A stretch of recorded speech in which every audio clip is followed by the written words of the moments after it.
Hello friends, आप सभी लोगों का स्वागत है हमारे चैनल एससी टीच पर। आज की वीडियो में हम देखेंगे होमोजीनियस लीनियर डिफरेंशियल इक्वेशन के बारे में।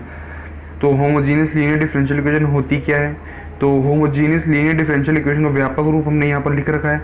मतलब कि अगर कोई भी डिफरेंशियल इक्वेशन इस रूप के अंदर होगी तो उसे हम क्या कहेंगे? Homogeneous linear differential equation. तो क्या होती है ये? जैसे हमने यहाँ पर लिख रखा है क्या, एक्स की power N D N Y upon D X की power N plus A one X की power N minus one D N minus one Y upon D X की power N minus one plus A two X की power N minus two D N minus two Y upon D X की power N minus two dash dash dash, ऐसे आगे तक चलता रहेगा। ये A N minus one X D Y upon D X plus A N Y equal to Q X. जहाँ पर हमने जो A one A two A N लिए हैं, ये क्या है? ये तो क्या है? अचर है, यानी कांस्टेंट है। और क्यू एक्स क्या है? एक्स का एक फंक्शन है। अब हम देखते हैं कि होमोजीनियस लीनियर डिफरेंशियल इक्वेशन को हम कैसे सोल्व करेंगे और कैसे इसका आंसर निकालेंगे। इससे पहले हमने पढ़ लिया क्या, हमने इससे पहले पढ़ा है कांस्टेंट कोफिशिएंट वाली लीनियर डिफरेंशियल इक्वेशन को सोल्व करना पड़ा है, ठीक है ना। हमें तो वही मेथड आता है अभी। तो हम क्या करेंगे, हम इस होमोजीनियस लीनियर डिफरेंशियल इक्वेशन को ही कांस्टेंट कोफिशिएंट वाली लीनियर डिफरेंशियल इक्वेशन में कन्वर्ट करेंगे, ठीक है ना। मतलब कि जो एक्स है ना, इनके सब में मल्टीप्लाई में, इस एक्स को हम कैसे भी करके यहाँ से रिमूव करेंगे और इसे हम एक कांस्टेंट कोफिशिएंट वाली डिफरेंशियल इक्वेशन बनाएंगे। और फिर हमने जो मेथड अभी तक पढ़ रखे हैं कांस्टेंट कोफिशिएंट के डिफरेंशियल इक्वेशन को सोल्व करने के, ठीक है ना, वो वाले मेथड लगा के हम इसे आसानी से सोल्व कर लेंगे और इसका आंसर प्राप्त कर लेंगे, ठीक है।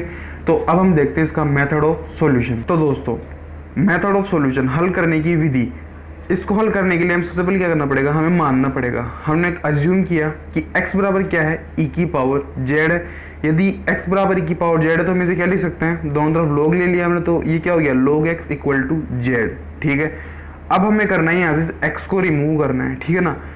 अब इस x को रिमूव करने के लिए हम देखते हैं क्या कर सकते हैं। तो सबसे पहले हम क्या करते हैं, हम लेते हैं ये dy अपॉन dx।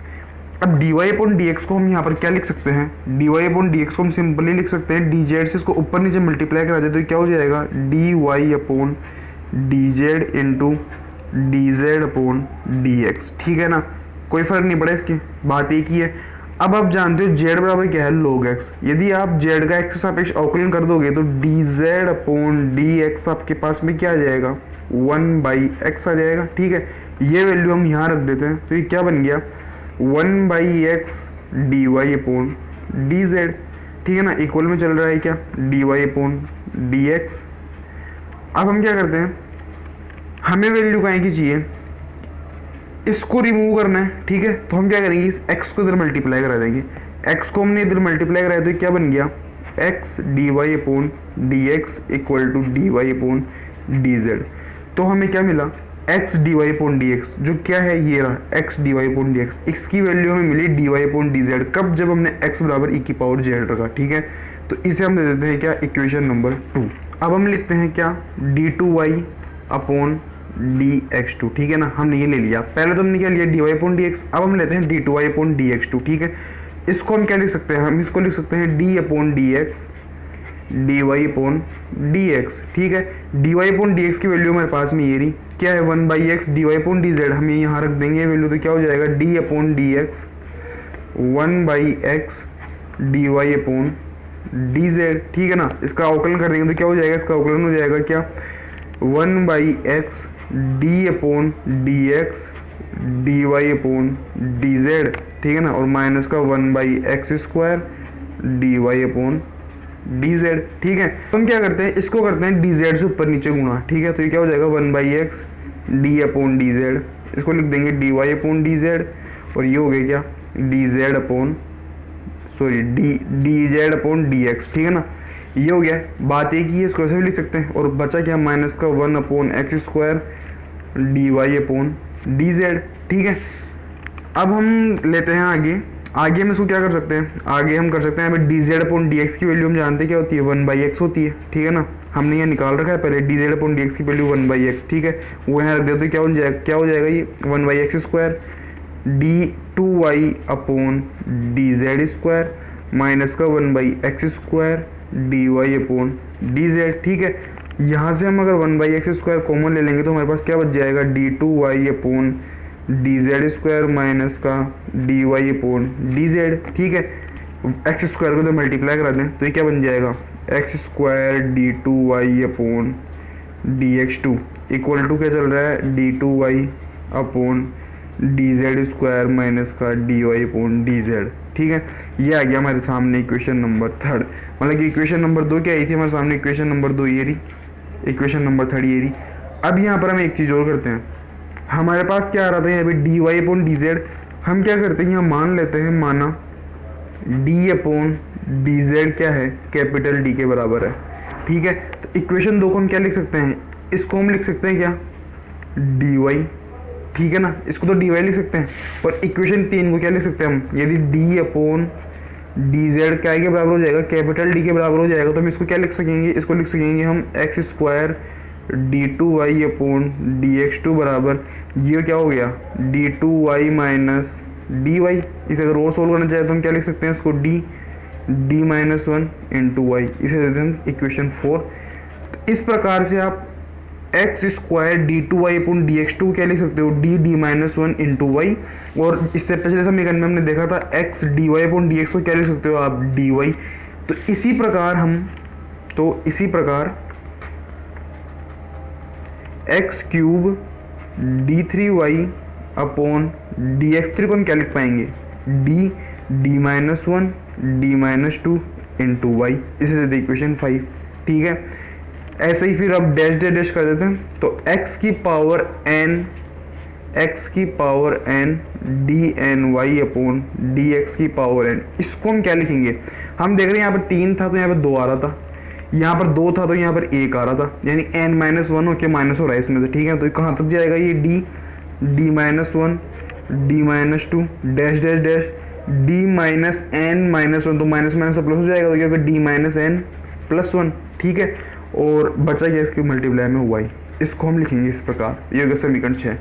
तो इन सारे समीकरणों को, तो समीकरण 2 3 4 5 व 6 से, ठीक है ना, समीकरण 1 का नया रूप क्या होगा, नया रूप। ठीक है ना, नया रूप क्या हो जाएगा, यदि x की पावर n dny को ही लिखेंगे तो ये क्या हो जाएगा, यहाँ पर इसकी जगह जैसे समीकरण 1 क्या था हमारे सामने, समीकरण 1 ये रहा, जैसे आप देख लो यहाँ पर ये रहा समीकरण 1 हमारे सामने। ठीक है ना, x की पावर dny अपॉन dx की पावर n, a1 था, साथ में x की power n minus 1 dn minus 1 y upon dx की पावर n माइनस 1। ठीक है, तो इसको हम क्या लिख सकते हैं, इसको हम लिख सकते हैं, इसको तो ये लिख देंगे क्या, d minus 1 d minus 2 dash dash dash d minus n plus 1 into Y. ठीक है, फिर आएगा x की पावर n माइनस 1 आ जाएगा यहाँ पर। ठीक है ना, तो n माइनस 1 आएगा तो उसको क्या लिखेंगे, d माइनस 1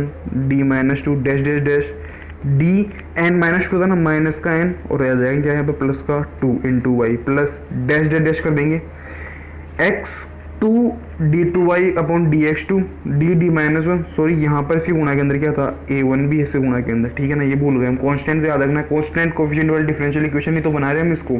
ठीक है, a1 था, ऐसे ही हम देख सकते हैं x2 को क्या लिख सकते हैं, d माइनस 1 इंटू वाई वाला लिख सकते हैं इसको। ठीक है, प्लस को इसको क्या लिख देंगे हम, a n minus 2 d minus 1 into Y. ठीक है, ऐसे ही dy अपॉन dx को क्या लिख देंगे हम, a n, ठीक है, a n d into Y plus Y equal to Q, x आएगा तो x बराबर तो हमने क्या रखा है, e की पावर z रखा है, तो ये हो गया समीकरण 7। तो इस प्रकार से आप होमोजीनियस लीनियर डिफरेंशियल इक्वेशन को हमने काय में कन्वर्ट कर दिया, कांस्टेंट कोफिशिएंट वाली लीनियर डिफरेंशियल इक्वेशन ने कन्वर्ट कर दिया है। ठीक है, इसका हम व्यापक रूप में ऐसे भी लिख सकते हैं, एफ डी इंटू वाई बराबर क्यू ई की पावर जेड, जो क्या है, एक कांस्टेंट कोफिशिएंट वाली डिफरेंशियल इक्वेशन का व्यापक रूप है।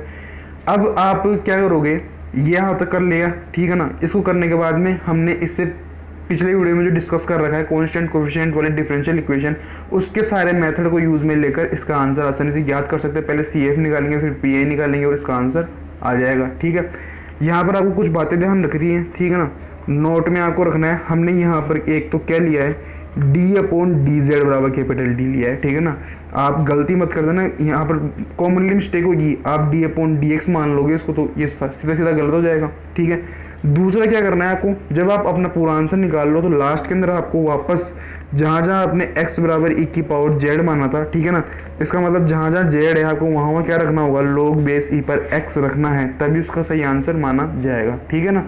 तो ये बातें आपको ध्यान रखनी है, ठीक है।